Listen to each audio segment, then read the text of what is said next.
Scott, thank you so much for joining us today. I really appreciate your time. Just wanted to get a little bit to know you as the coach of Hershey. I understand it's some background back at Chambersburg. Can you just walk through a little bit about how you got involved in coaching, maybe take a step back and how this became a passion for you? Yeah, well, I've played football since I was in high school. Played at Altoona Area High School, then I played in college. I played at Gannon University for a year, and then I played at Frostburg. Once I graduated, I got a teaching job, and they needed an assistant football coach. So kind of just fell right into it. And I was in Northern Virginia, Chantilly High School area, and I was there for 2 years, and I really enjoyed it. Moved up into Pennsylvania. I was at South Hagerstown High School for 1 season.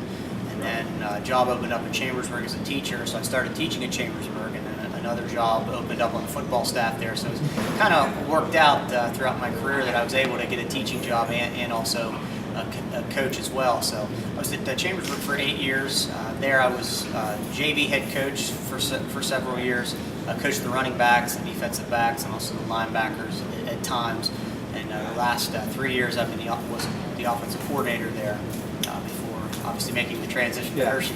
You talk about some of maybe the things you learned along the way as an assistant coach, and even maybe back in your playing days that you're using now, having that position now at Hershey as a head coach. I think being organized is always something that's good for not only the rest of the staff, but also the players.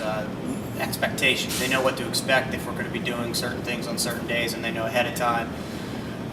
So staying on top of those things. Communication kind of goes along with that, making sure everybody is aware of what's going on and everything. And also that kind of goes out into the community, trying to bring the community into what we're doing. At Chambersburg, that was something that we try to do, is try to get as many people from the community to be involved, try to get the players to go out into the community and do community service and that kind of stuff. And at Hershey, I'd like to continue that kind of stuff. This past week, we had some guys working at the library to help them out with some things, and those are things that we're gonna definitely do at Hershey, and just try to be a big part of our community, and in return, the community will be a big part of what we're doing as well. You talk about why that's important for you. Why get them out in the community, get them to be more than just football players.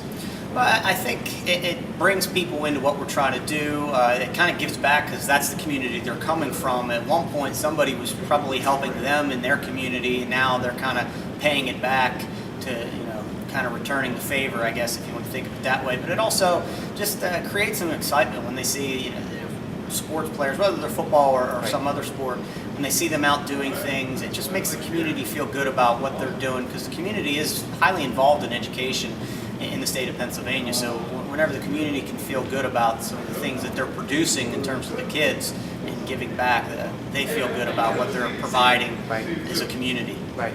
And it can just kind of break down maybe some of your coaching philosophies or coaching mentality as far as what you're hoping to achieve, both on offense and defense with the team. Well, I think we have to put kids into the right place. I don't think it's kind of like putting a square peg into a round hole.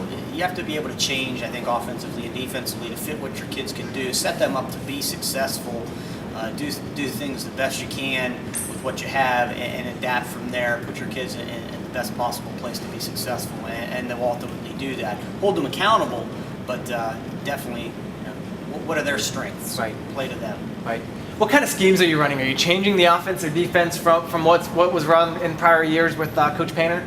The offense will be, I guess we're going to run some of the same type of stuff, but it'll be a completely new offense terminology and that kind of stuff. So there'll be some things that'll look the same, but some things that'll be completely different, new. Defensively, we're going to be very similar to what we were doing last year. Coach Smith is the defensive coordinator.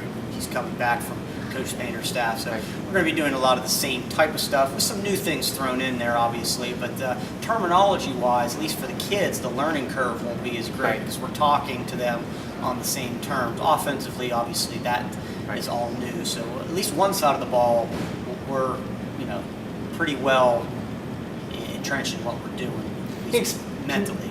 Can you expand a little bit on the offensive side of the ball? What are you guys doing? Are you going to more pass-heavy offense, or can you kind of break down a little bit more? We're going to do everything.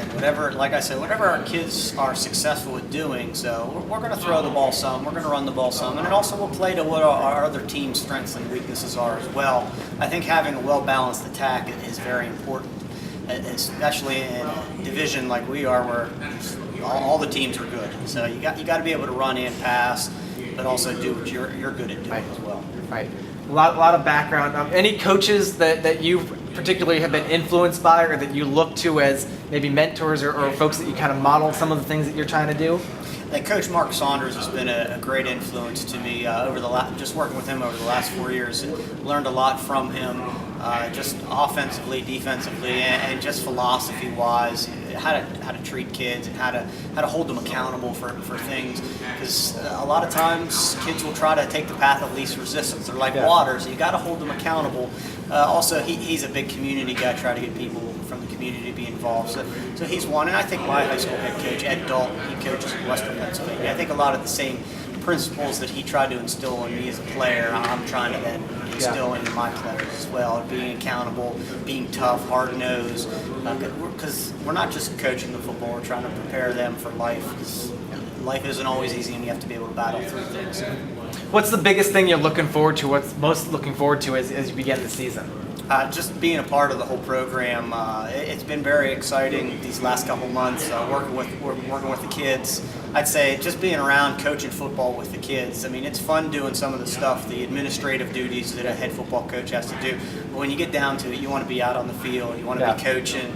Going to ship camp was great because all the administrative stuff kind of stopped except for what was being done at the camp. So it was just football, and I think that's why everybody wants to coach. They love the sport.